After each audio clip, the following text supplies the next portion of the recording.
দীর্ঘদিন পর রাজপথে নামল আওয়ামী লীগ নেতৃত্বাধীন ১৪ দল।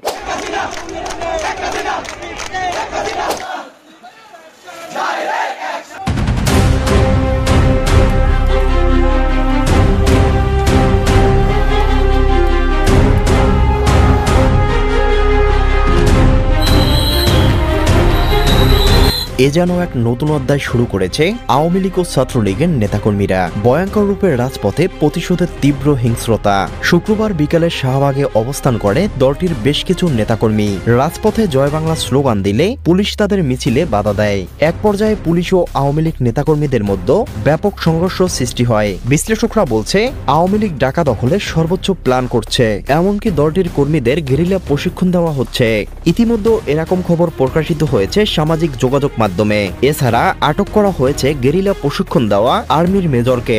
এ বিষয়ে কি বলছে বিশ্লেষকরা, বিস্তারিত জানতে সম্পূর্ণ ভিডিওটি দেখতে থাকুন। মানে ভাবা যায়, মানুষের মধ্যে কিন্তু নানান প্রশ্ন তৈরি হচ্ছে, কারণ এই ইন্টারিম সরকারের বিভিন্ন অ্যাক্টিভিটিজের প্রতি মানুষের যখন আস্থার জায়গাটা অনাস্থায় পরিণত হচ্ছে, তখনই চাঞ্চল্যকর একটা অবস্থান সামনে আসছে যে আমাদের সেনাবাহিনীর একজন কর্মকর্তা, একজন মেজর এবং তার স্ত্রী পুলিশের একজন ঊর্ধ্বতন কর্মকর্তা, দুজন জামাই বউ মিলে আওয়ামী লীগের 400 থেকে কেউ কেউ বলছে 2000 মানে কমান্ডো ট্রেনিং দিচ্ছেন এই ইউনূস সরকারকে উৎখাত করার জন্য। এটা কি আসলে আদৌ সম্ভব? দর্শক, নানান জল ঘোলা হচ্ছে এই মুহূর্তে।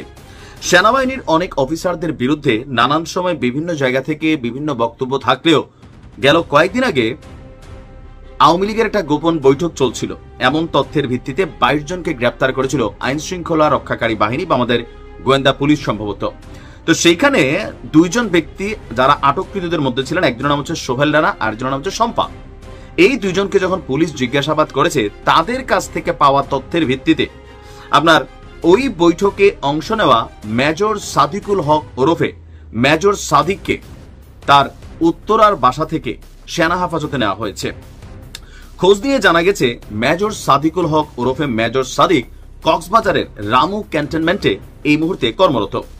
গোয়েন্দা সংস্থার দেওয়া তথ্য অনুযায়ী মেজর সাদিকের সহযোগী হিসেবে কাজ করছেন তার স্ত্রী সহকারী পুলিশ সুপার সুমাইয়া জাফরিন, যিনি এএসপি পদে আছেন। গোয়েন্দা তথ্য বলছে, সাদেক এবং সুমাইয়া কর্মস্থলে অনুপস্থিত থাকার সময় শেখ হাসিনার ছেলে সজীব ওয়াজেদ জয়ের সঙ্গে যোগাযোগ রেখে নেতাকর্মীদের প্রশিক্ষণের ব্যবস্থা করেছেন।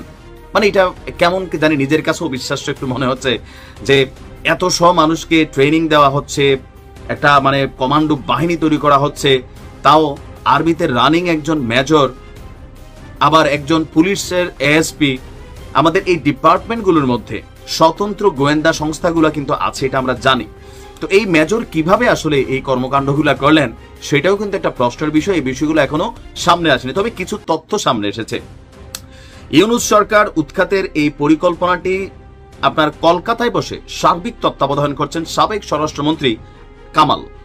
তাকে সহযোগিতায় সেখানে রয়েছে ডিএমপির সাবেক কমিশনার হাবিবুর রহমান সহ আওয়ামী লীগের কয়েকজন নেতা এবং পুলিশের সাবেক কর্মকর্তারা। এছাড়া ইউনূস সরকারকে উৎখাতের এই পরিকল্পনায় কৌশলগত সহযোগিতা করছেন দিল্লিতে অবস্থান করা পলাতক অতিরিক্ত আইজিপি এবং পুলিশের স্পেশাল ব্রাঞ্চের সাবেক প্রধান মনিরুল ইসলাম এবং ডিজিএফআই এর সাবেক প্রধান লেফটেন্যান্ট জেনারেল মুজিবুর রহমান।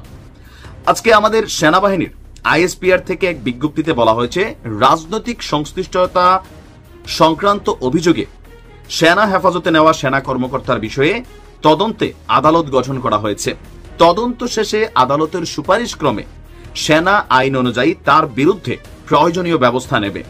ঘটনার সুষ্ঠু এবং নিরপেক্ষ তদন্তের লগে ইতিমধ্যেই তদন্ত আদালত গঠন করা হয়েছে এবং প্রাথমিক তদন্তে এই মেজরের বিরুদ্ধে অভিযোগের সত্যতা পাওয়া গেছে।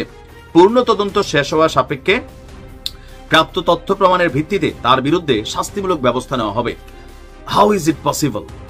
যদি এটা আমরা এখন এটা অভিযোগে আছে, প্রাথমিক সত্যতা আসছে, আইএসপির বিজ্ঞপ্তিতে আসছে, যদি এরকমই হয় তাহলে আসলে যে কোনো সময় বাংলাদেশে যে কোনো একটা কিছু ঘটতে পারে।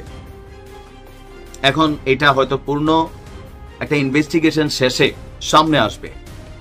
এখন এরকম ওই শম্পা বা সোহেল যারা তথ্য দিয়েছেন তাদেরকে হয়তো আরো ব্যাপক জিজ্ঞাসাবাদ করা হবে। বাট আমরা জানতে চাই যে এই মেজর আসলে কাদেরকে ট্রেন করেছেন, ট্রেন করে কি তাদেরকে ছেড়ে দিয়েছেন রাষ্ট্রের মধ্যে?